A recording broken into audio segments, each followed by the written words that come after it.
Fórum da Liberdade está chegando. Em um cenário local e mundial cada vez mais complexo, com a privação de liberdades de diversas formas, em que as narrativas se sobrepõem aos fatos, a tomada de decisão se torna cada vez mais difícil. Porque, de fato, fazer escolhas é difícil, mas é também necessário.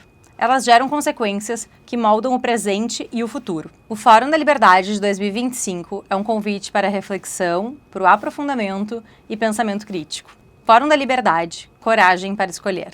Olá pessoal, seja muito bem-vindo a mais um episódio do FLcast, o podcast do Fórum da Liberdade. Esse podcast é um oferecimento do Instituto de Estudos Empresariais, o IEE, com o apoio da Liberta Investimentos. Nessa quarta temporada serão 12 episódios, nos quais falaremos sobre política, economia, empreendedorismo e atualidades. E como você já sabe, o Fórum da Liberdade de 2025 já tem data marcada. Reserva na tua agenda, porque eles vão acontecer nos dias 3 e 4 de abril. Não se esqueçam, a gente se encontra por lá. Se eu fosse você, eu parava tudo que estava fazendo exatamente agora, pegava o teu celular e apontava para o canto da tela que está o QR Code e entrava no site do Fórum da Liberdade, deixava os teus dados ali, que automaticamente tu vai passar a receber todas as informações que com o tempo vamos revelar. Tem bastante coisa já contratada, mas aos pouquinhos a gente vai divulgando.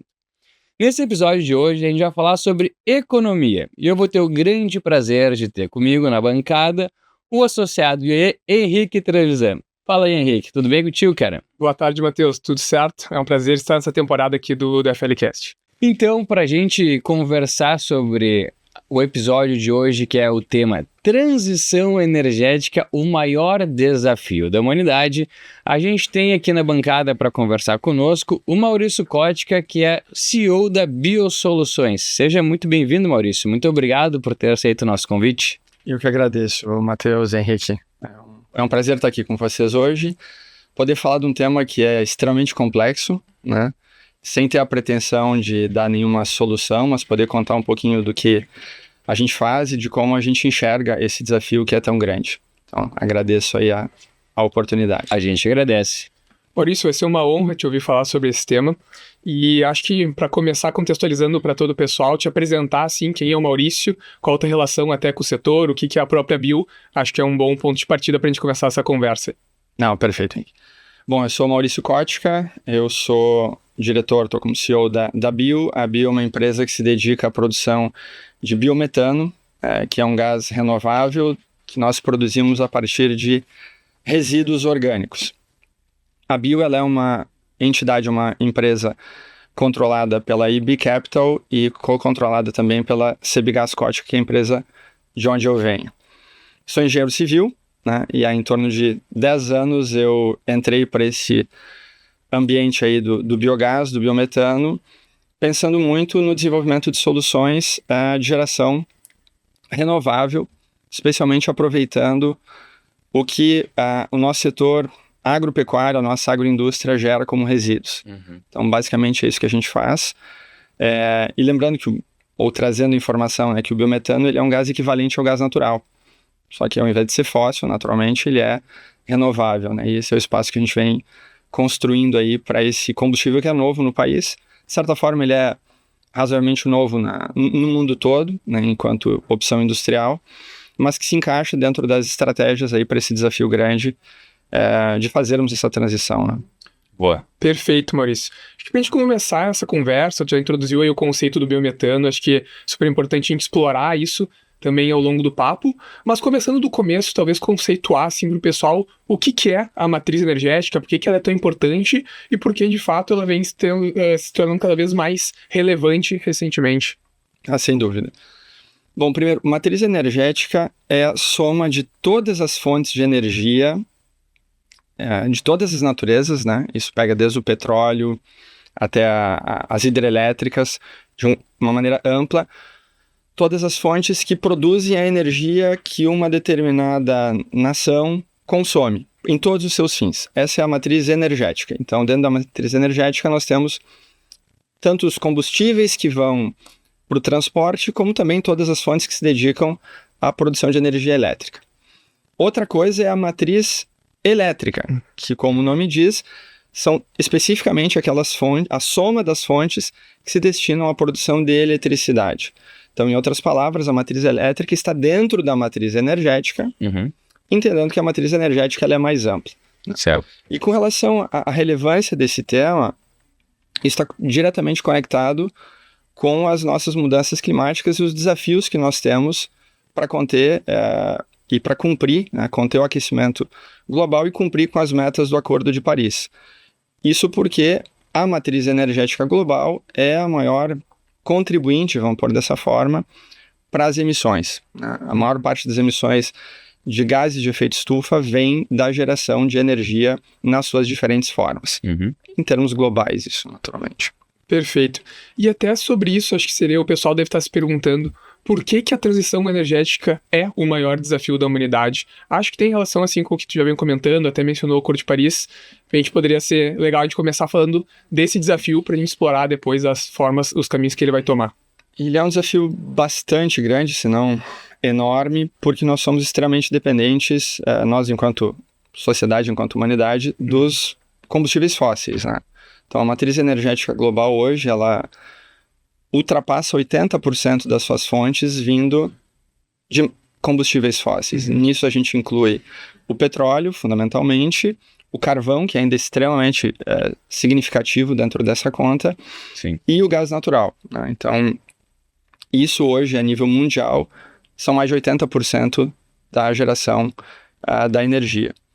No Brasil, esse indicador ele é um pouco menor, mas ainda assim ele é significativo. No Brasil, a gente tem em torno de 50 e poucos por cento da totalidade da nossa energia vindo de fontes fósseis, né? E pela emissão dos gases de efeito estufa e pelo aquecimento que a gente precisa combater, esse, sem dúvida, é o nosso principal desafio. Perfeito. E tu comentou também do Acordo de Paris. O que é esse acordo? Como que as nações elas vêm se movimentando justamente entendendo que esse é um grande problema? E por que justamente se tornou um problema? Quais as consequências de se ter uma matriz que é 80% concentrada em combustíveis fósseis, no Brasil um pouco menos? Quais as consequências disso e quais os movimentos que foram feitos no histórico recente para justamente tentar resolver esse problema?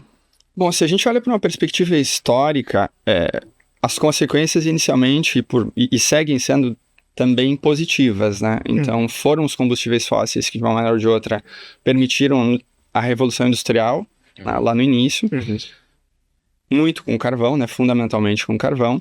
A evolução disso para o uso do petróleo também nos permitiu uma revolução de transportes, que também criou rotas e permitiu o comércio de uma maneira como anteriormente não se tinha. Então houve muito benefício e ainda temos muito benefício econômico vindo do uso desses combustíveis. De outro lado, existe uma conta que já chegou dos impactos ambientais dessas emissões. Então, o Acordo de Paris, ele busca conter essas emissões de maneira que nós possamos limitar a quantidade de gases de efeito estufa na atmosfera, sempre recordando que esses gases, o que eles fazem? Eles retêm os raios do Sol na atmosfera terrestre. Então, o calor, os raios que viriam e seriam refletidos e sairiam, eles acabam não saindo. Porque a gente tem essa camada, essa massa de gases que acaba retendo essa energia, retendo esse calor. E o Acordo de Paris, então, o que busca? Ao reduzir as emissões, impedir que essa temperatura, que historicamente vem aumentando e gradativamente aumentando cada vez mais, à medida que esses gases se acumulam, especialmente em comparação com o que eram os parâmetros da Terra no período pré-industrial, pré-revolução industrial, né? Isso é documentado, é científico, acho que é uma questão que hoje cabe menos opinião e tem muito fato para embasar, mas o fato, Henrique e Matheus, é que nós estamos falhando com o Acordo de Paris, né? O Acordo de Paris, ele estabeleceu metas para que esse aquecimento fosse limitado em 1,5 graus ou um outro cenário com 2 graus, e hoje a gente ruma para um aquecimento muito maior do que isso, porque mesmo depois do estabelecimento do Acordo de Paris, as emissões não pararam de crescer. Então o nosso problema segue aumentando, embora existam várias iniciativas acontecendo, o ponto é, nós precisamos fazer mais e mais rápido para evitar algo que se torne muito mais complexo, né? cujos impactos sejam ainda mais drásticos do que os que a gente já vem vivendo. Maurício, uma dúvida que me vem assim na cabeça, a gente falou sobre matriz energética, que é, vamos dizer assim, que é o guarda-chuva, né, sobre tanto a geração de energia como a questão de transporte e logística, vamos colocar assim. Perfeito. Né? Tu comentaste inicialmente que a questão da geração de energia é o principal fator ali, né, por conta do aquecimento global. Quais são as soluções que a gente tem adotado, né, nessa ordem? E eu já adianto aqui uma provocação, que acho que uma das fontes renováveis, que é talvez uma das polêmicas, é a questão de energia nuclear. Né? Por que isso é uma polêmica e por que vários países abandonaram esse modelo de geração de energia? Isso seria uma fonte realmente segura e uma alternativa viável? Bom, são diferentes perguntas dentro da mesa. Certo. Né, Matheus? Eu acho que a gente vai por partes. Primeiro, nós temos visto e felizmente a gente tem conseguido crescer bastante com a participação das energias chamadas renováveis dentro da matriz global. Contudo, a gente ainda tem um caminho muito longo para percorrer. Né? Quando a gente fala em energias renováveis, a gente tem como exemplo a energia fotovoltaica, a energia eólica, né, fundamentalmente.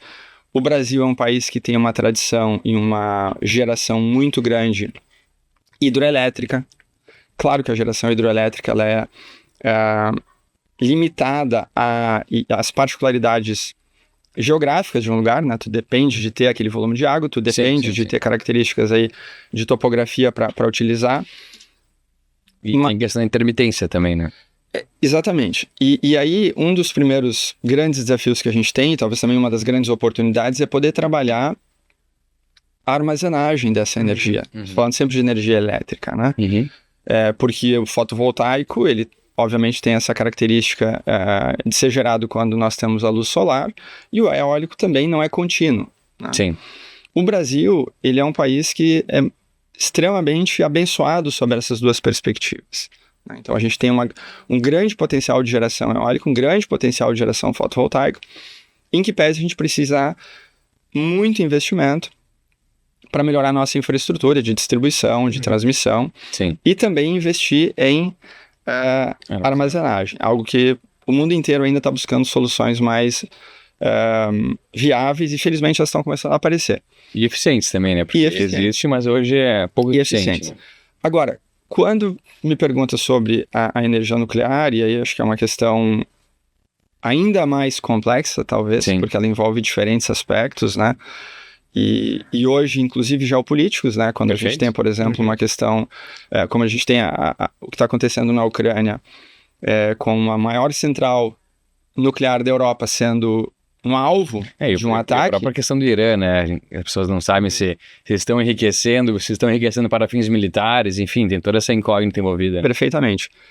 Agora, da maneira como eu pessoalmente enxergo, eu vejo que vai ser muito importante poder olhar responsavelmente para soluções nucleares, entendendo que hoje a gente tem soluções e tecnologias já muito mais avançadas do que aquelas que foram aplicadas, vamos dizer assim, há 2 ou 3 ou 4 décadas atrás, mas entendendo que nada é sem risco. Né? Porém, eu enxergo sim a energia nuclear como um potencial, ou talvez até uma necessidade para que a gente possa partir por uma eletrificação mais abrangente, né?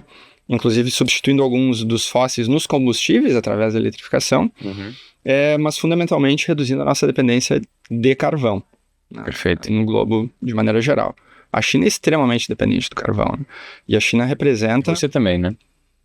Perfeitamente. O consumo da China e a geração de energia na China, que tudo na China segue grande, outras né? proporções, Exato. Mas hoje a China representa 30% das emissões globais.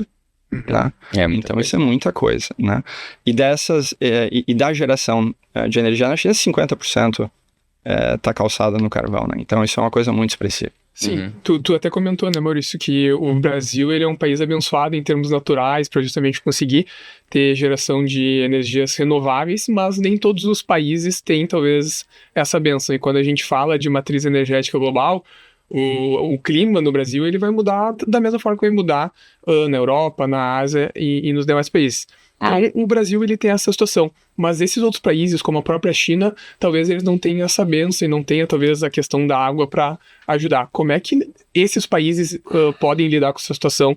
Que outras formas se tem de buscar energias renováveis que não são, digamos, as que o Brasil tem adotado agora? Henrique, eu até daria um passinho atrás e entenderia que o Brasil realmente tem características que o diferencia, né? E aí a gente fala no eólico, fala no fotovoltaico, fala na hidrelétrica. Acho que depois a gente pode falar mais sobre biocombustíveis, que é uma força que o Brasil tem, né? Todo mundo sabe que a grande maioria das pessoas sabem que a maior parte da energia elétrica produzida no país vem de origem hidrelétrica. Isso todo mundo sabe, desde a história de Itaipu e todas as grandes hidrelétricas. Agora, só falando um pouco nos biocombustíveis, em termos de geração de energia como um todo, não apenas elétrica, a cana gera mais energia do que as hidrelétricas no Brasil. Isso é um detalhe não menor para a gente falar. E outro ponto também, e aí aproveitando um pouco da tua frase, a crise climática, ela acontece de maneiras diferentes em regiões diferentes do globo. Então ela vai afetar a todos, mas ela vai afetar todos de maneiras diferentes. E especialmente os países que se encontram em climas mais tropicais ou países mais próximos do Equador são aqueles que vão ter maior impacto. Então, nesse sentido, o Brasil é um dos países que vai ter maior impacto climático. Isso quer dizer, os modelos demonstram que nós vamos ter, em grande parte do país, um clima muito mais seco, né? Então, todo o centro do país, o norte do país, vai chover muito menos. Aliás, já está chovendo, né? A gente está vivendo novamente crises de seca históricas na Amazônia, né? De maneira muito drástica, e afetando até a navegação dos rios de maneira a zerar, né? Isso não é um fenômeno que está encerrando. Sim. Né? Ele está começando, é isso que os modelos dizem. E por que eu estou conectando isso com a questão das vantagens e das condições do Brasil? Porque ao sermos muito dependentes das hidrelétricas, nós também começamos a ter um nível de incerteza cada vez maior com a nossa geração hidrelétrica.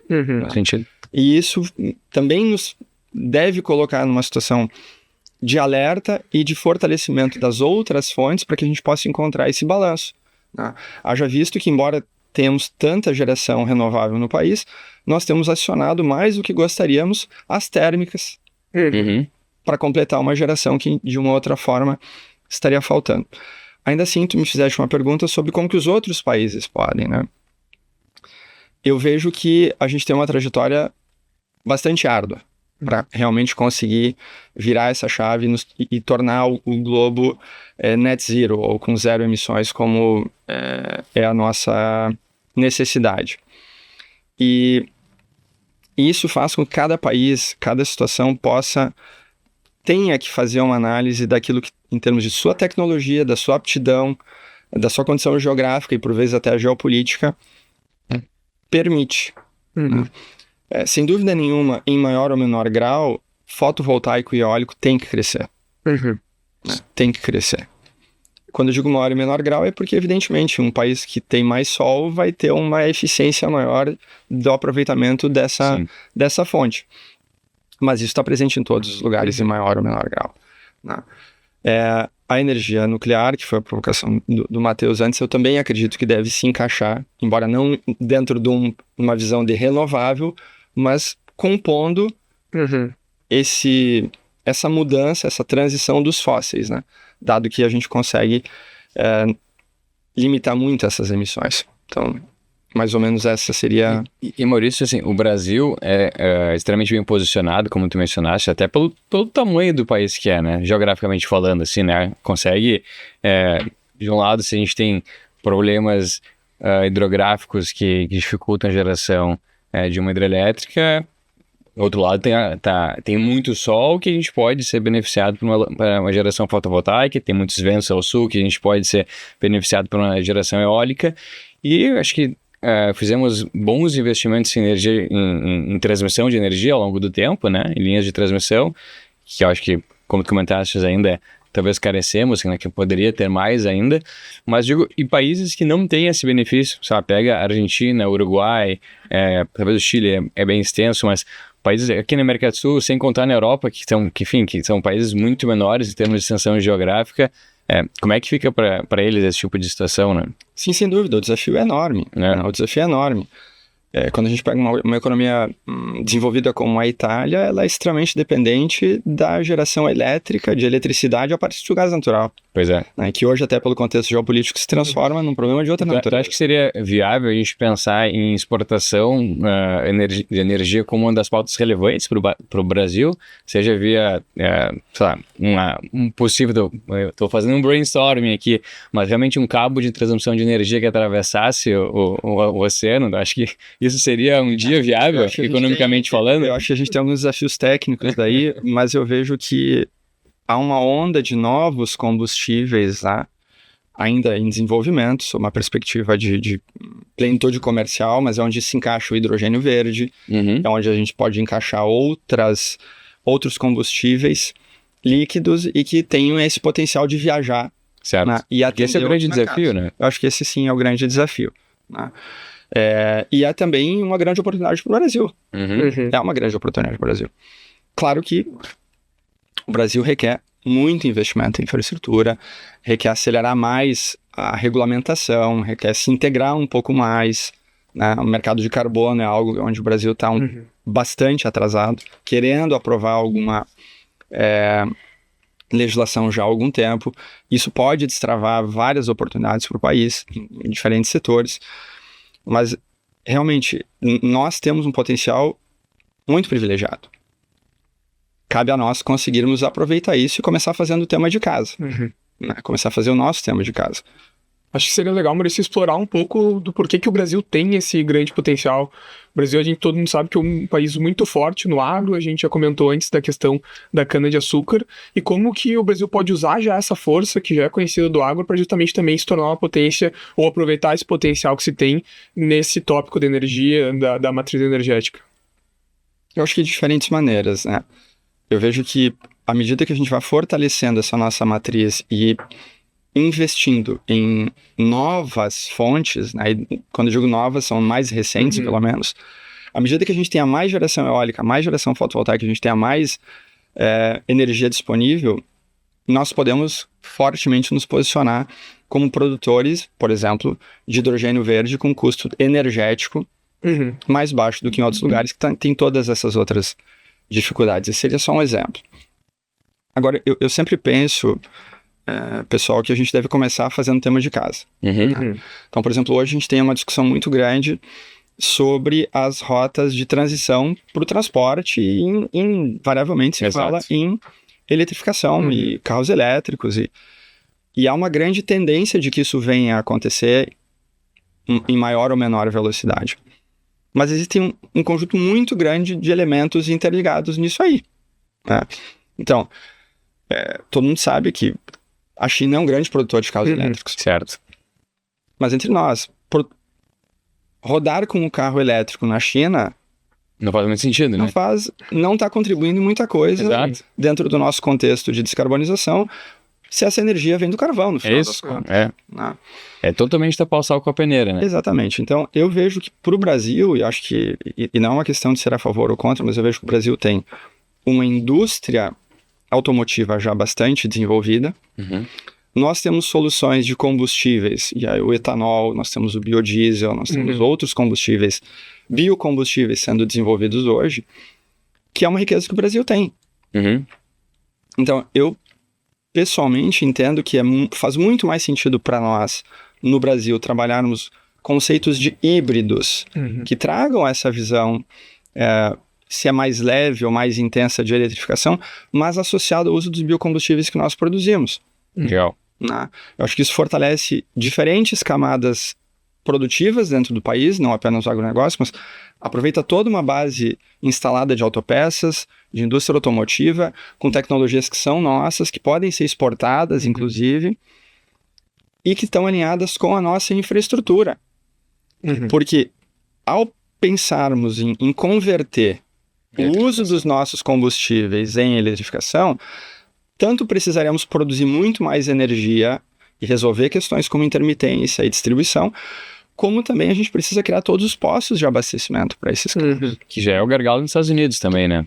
Para países que têm capacidade de investimento muito maior do que a nossa, já é um gargalo. Exato. Então, lendo dados recentes, muito recentes, estudos da Anfávia, esse projeto que, para que a eletrificação realmente se deslanche no Brasil, até 2040 nós deveríamos ter 500 mil postos de abastecimento. Não, são dados da Anfávia. Hoje a gente tem 10 mil pipocados, então quem tem um carro elétrico sabe, um carro 100% elétrico, sabe que tem que fazer conta antes de pegar a estrada. Exato. Né? E outra coisa também sobre a infraestrutura do Brasil, acho que antes fala que a gente já avançou bastante em transmissão e distribuição, é verdade. A gente ainda sabe que numa cidade como Porto Alegre, se ventar um pouco, a energia. São Paulo não sai do jornal, né? O tempo inteiro. Os apagões. Então, assim, a gente precisa investir nisso. E ainda trazer outra característica, que fundamentalmente a infraestrutura no Brasil privilegia as capitais e as regiões litorâneas. E muito do que a gente está falando aqui em potência do agronegócio... Está no interior, né? Está no interior. Então, a gente tem muitas dicotomias ainda dentro do país para resolver. Então, acho que faz sentido a gente olhar para aquilo onde a gente tem mais aptidão, para aquilo onde a gente é mais forte e literalmente escolher as nossas batalhas. Legal. Porque se a gente fosse virar a chave, vamos 100% para o elétrico, com qual energia teria que crescer e com qual infraestrutura? E o que a gente faz com todo esse parque e todo esse investimento que a gente já tem consolidado que é nosso e que funciona? Interessante. E dentro da questão dos biocombustíveis, qual tu acha que é o caminho mais interessante a ser seguido? Eu vejo, Matheus, que para todas as perguntas que a gente poderá estar trabalhando aqui, a resposta vai sempre conjugar diferentes soluções. O tamanho do desafio é tão grande que nós não vamos ter uma bala de prata. Não tem bala de prata. Né? Então a gente tem que encontrar, e essa é uma maneira de enxergar que funciona para qualquer país do mundo, porque tem que olhar para a sua realidade, entender quais laranjas a gente consegue tirar o máximo de suco, mas a gente não pode descartar nada. Porque quando a gente olha que a matriz brasileira, embora a nível de eletricidade seja muito mais renovável do que a média global, a média da matriz energética brasileira ainda é 50% fóssil. Puxa, é muita coisa. É muita coisa. Se a gente olha para a China, é 85%. Então é muita coisa. Então a gente, obrigatoriamente, na minha maneira de ver, deve aproveitar todas as possibilidades que nós temos, conjugar isso e, com todas essas contribuições, ter uma nova matriz mais equilibrada, menos dependente do fóssil. E ainda assim, entendendo que essa dependência do fóssil vai seguir por um bom tempo. Quero acreditar que a gente vai acordar e perceber que essa situação climática realmente já está num ponto muito mais sério do que... É uma verdade inconveniente, realmente é uma verdade inconveniente. E ela começa a afetar setores da economia de uma maneira que a gente precisa conectar causa e consequência. Né? Nós estamos em Porto Alegre falando agora, passamos por eventos muito extremos recentemente, que já eram previstos.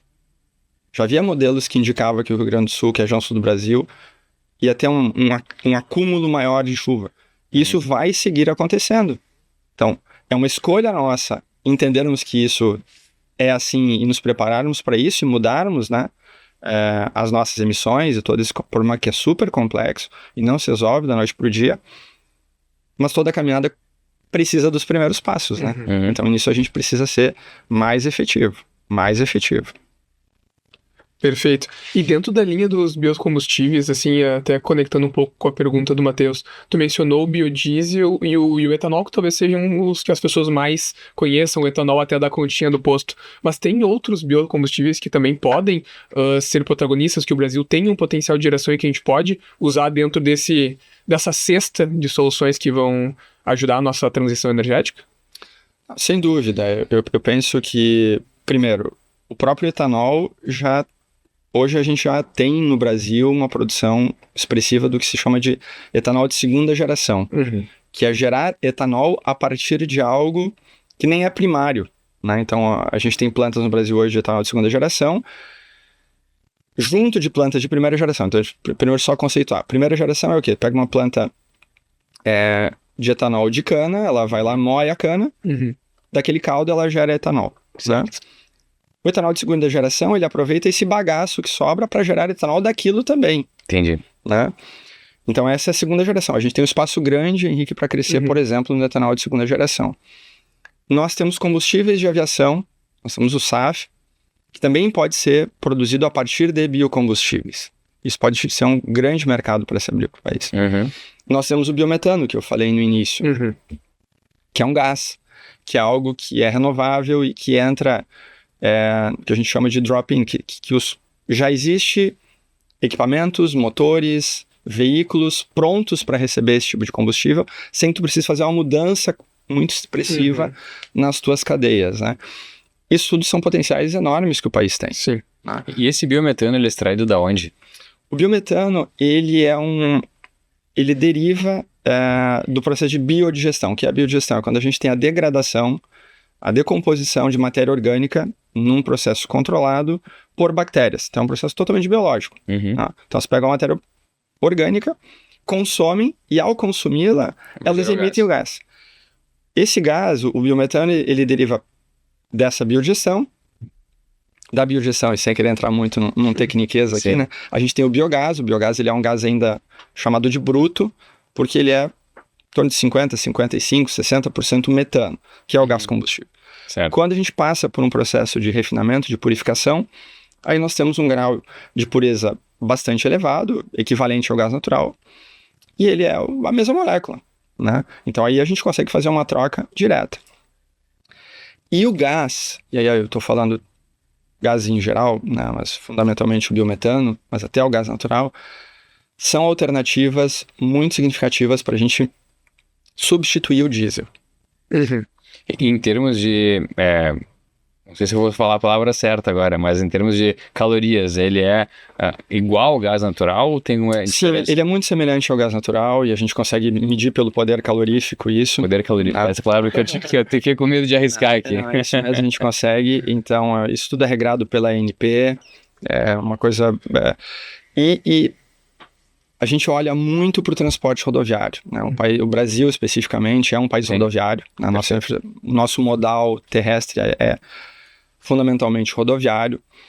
E essa conversão de uma frota que hoje é diesel por uma frota a gás e a biometano, entendo ser um passo alcançável, próximo, viável, inclusive economicamente. Né? O custo por quilômetro rodado é inferior, se a gente usar esse modal. E ainda recordando que o Brasil é importador de diesel, né? Exato. Então a gente tem vários elementos. A gente está sempre falando de cadeias e problemas complexos, né? Eles envolvem várias premissas. Mas o biometano tem um espaço muito grande para entrar como um combustível e substituir o diesel nas frotas. E na prática, para quem está usando, em termos de performance, muito parecido, muito similar, porque tu comentou um pouco do técnico da molécula, do técnico do biocombustível. Sim. Hoje nós já temos grandes marcas produzindo caminhões pesados, extra pesados, 100% a gás, Henrique, com performances muito elevadas. Né? E isso não é uma tendência só no Brasil.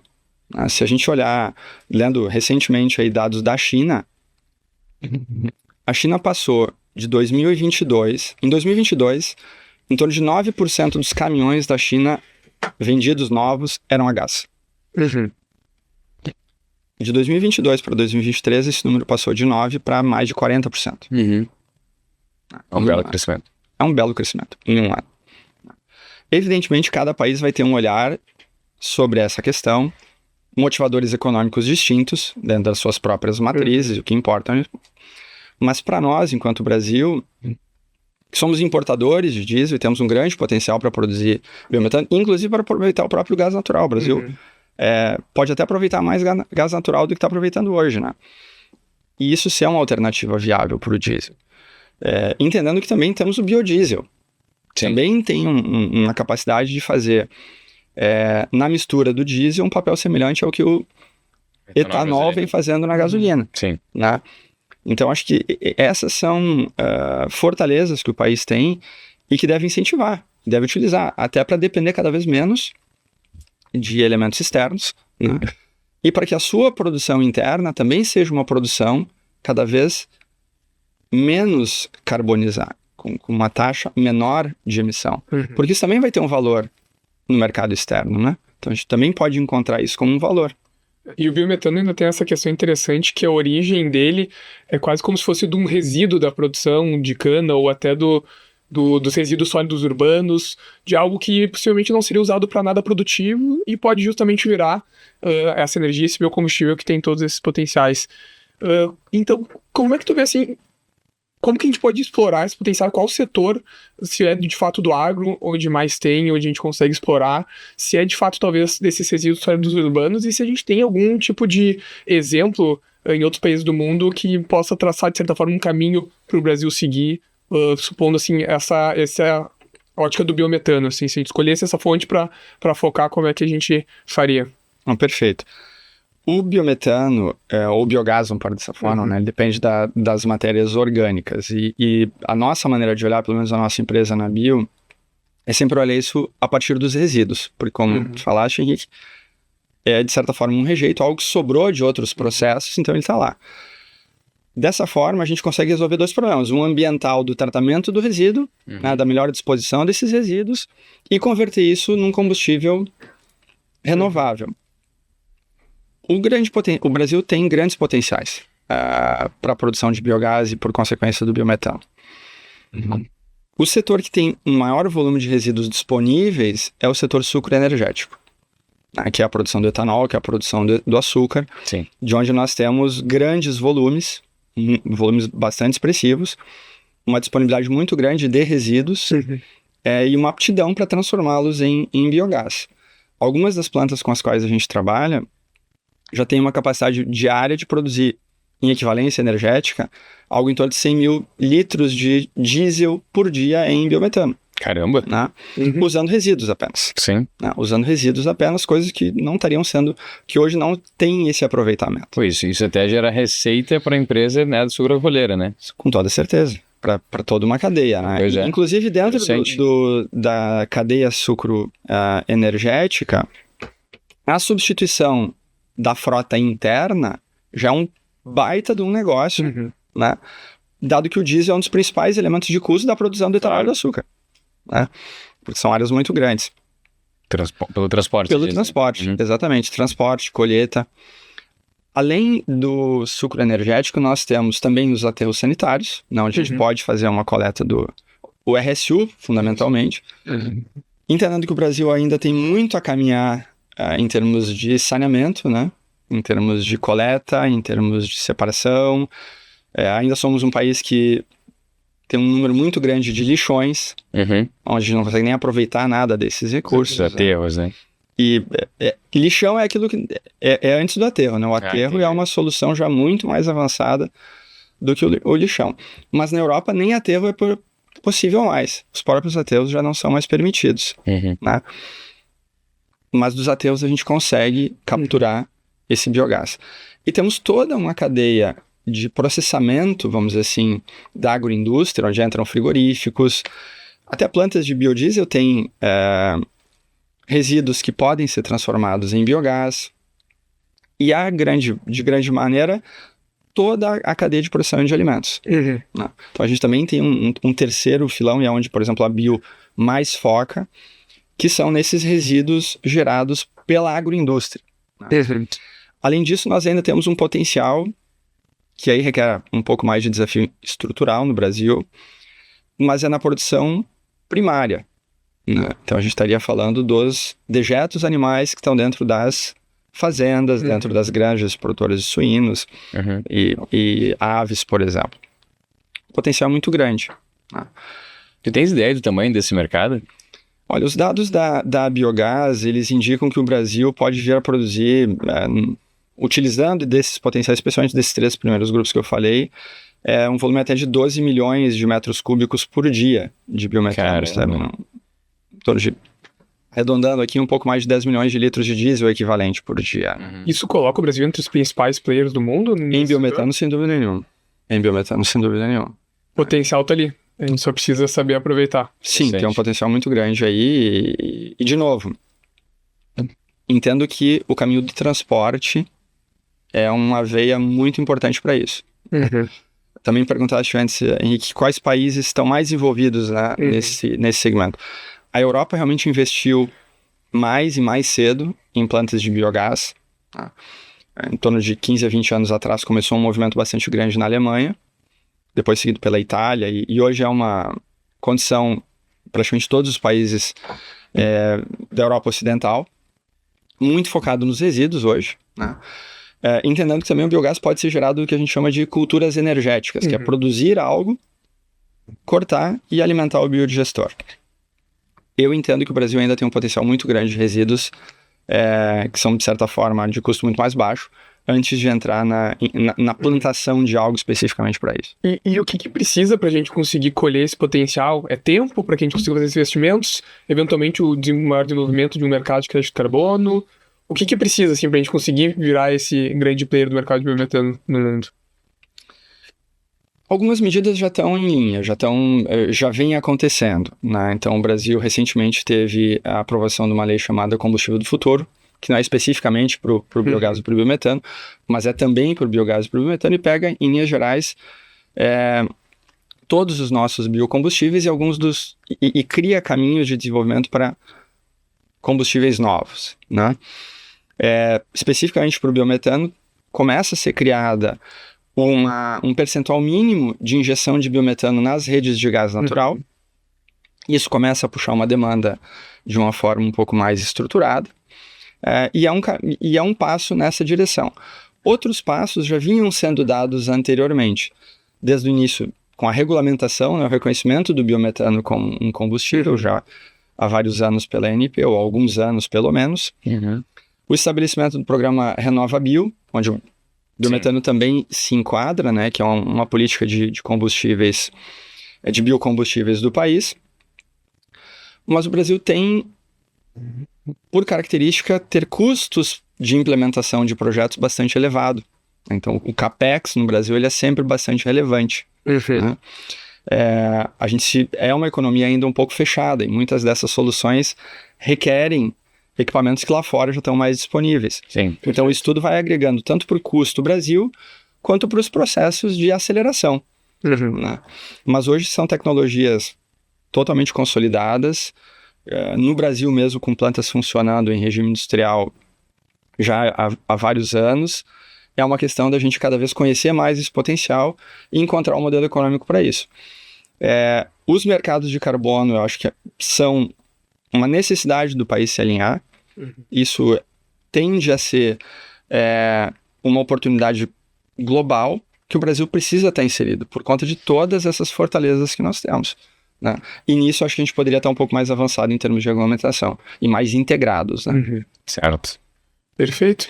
Eu acho que a gente abordou vários temas aqui, Maurício. O pessoal descobriu vários conceitos novos. Com certeza. Eu descobri vários conceitos novos também. E vemos que tem um mercado surgindo aí que o Brasil pode ser um gigante, assim como somos do agro. Acho que seria legal, de repente, pra gente, já indo pros finalmente, fazer um compilado, assim, da principal mensagem no que tange a esse grande desafio que temos hoje e o potencial que a gente pode esperar pra frente, principalmente em termos de Brasil. Muito bom, Henrique. Eu penso que quando a gente fala em transição energética, o mais importante é a gente ter sempre em mente o porquê de estarmos discutindo isso e por que esse desafio ele é tão significativo. Né? Isso está relacionado à crise climática que a gente vive, nós querendo olhar para ela ou não, ou querendo olhar para o lado. O ponto é que... Encarar ou não, né? Exatamente. O ponto é que isso já bateu na nossa porta. Então, a gente, como já mencionamos aqui na nossa própria conversa, nós temos secas recorrentes na Amazônia, nós temos uma Amazônia que está encolhendo não apenas por conta do desmatamento, mas porque à medida que a temperatura sobe, aquele bioma não está preparado para toda essa... Esse calor, né? Todo esse calor. Nós temos essa concentração de eventos extremos no sul do país, mais água. Nós temos uma multiplicação da frequência desses eventos extremos, do impacto deles, isso é medido em São Paulo, isso é medido em inúmeros lugares. Então a gente precisa reagir. Dito isso, poucos lugares do mundo têm o potencial que nós temos. Nenhum lugar do mundo tem o programa de biocombustíveis que nós temos. Tá? E a capacidade de transformar isso numa grande bandeira. Tá? E de nos posicionarmos estrategicamente como um país Assim como a Noruega vem fazendo. A gente fala pouco da Noruega porque ela economicamente não está dentro do G20, mas é um país que tem uma matriz extremamente limpa. Interna, embora seja um grande exportador de petróleo. Então ela exporta hidrocarboneto, mas lá dentro ela é Os outros. Então, assim, é uma questão de se posicionar. Eu acho que esses são as grandes oportunidades que a gente tem. Seja através do SAF, seja através do biodiesel, do biometano, do etanol, dos diferentes etanóis, né? E da utilização das nossas melhores características. É olhar um pouco mais para dentro e entender que algumas dessas soluções que podem funcionar melhor em algum lugar, não necessariamente funcionam para nós. E vice-versa. Lógico. Eu acho que esse é o meu... Interessante. Essa é a minha maneira de olhar, pelo menos. Bons pontos aí. Bom, a gente tem o hábito aqui de fazer um ping-pong ao final do nosso episódio aqui, que são perguntas rápidas com a ideia de ter respostas rápidas também. Né? Vamos lá. O Rick vai fazer elas aqui. Um livro que marcou a tua vida, Maurício. Um livro que marcou a minha vida, On the Road, Jack Kerouac. Eu não conheço. Eu conheço também, vou procurar depois. Novo. Boa. E um hábito que tu não abre mão. Acordar cedo. Boa. E o segredo da vida é? Ser feliz. Perfeito. Boa. Essa aí acho que é... Com essa mensagem, acho que podíamos encerrar melhor. Difícil de encerrar melhor que dessa forma. Bom, Maurício, muito obrigado pelo teu tempo e pela tua disponibilidade em compartilhar tanto conhecimento e conteúdo com todos os nossos ouvintes aqui. Tenho certeza que todo mundo saiu inspirado aí para pensar um pouco mais sobre esse tema que de fato é tão importante pro futuro da humanidade, vamos dizer assim, né? Então, só te agradecer realmente de verdade. Muito obrigado, Maurício. É sempre um prazer te ouvir. Foi uma honra ter a tua presença aqui e também agradecer ao Matheus pelo convite para participar do episódio. Imagina, Henrique, eu que agradeço. E você que está nos assistindo, não esqueça que o Fórum da Liberdade, como eu falei no início, já tem data marcada, vai ser nos dias 3 e 4 de abril. Aproveita que subiu o QR Code aqui na tela, aqui, ó, acertei dessa vez. Escaneia esse QR Code que vai te direcionar para uma landing page que vai ter todas as informações já disponíveis do Fórum da Liberdade. Se eu fosse você, eu não perderia por nada. Eu estarei lá, Henrique estará lá e Maurício já está extremamente convidado para estar presente conosco e compartilhar um pouquinho mais do teu conhecimento sobre esse tema realmente muito importante para todos nós. Então, pessoal, muito obrigado e nos vemos no próximo podcast do Fórum da Liberdade, o FLCast. Um abraço a todos, até a próxima. Tchau, tchau. Valeu, pessoal. Tchau, tchau.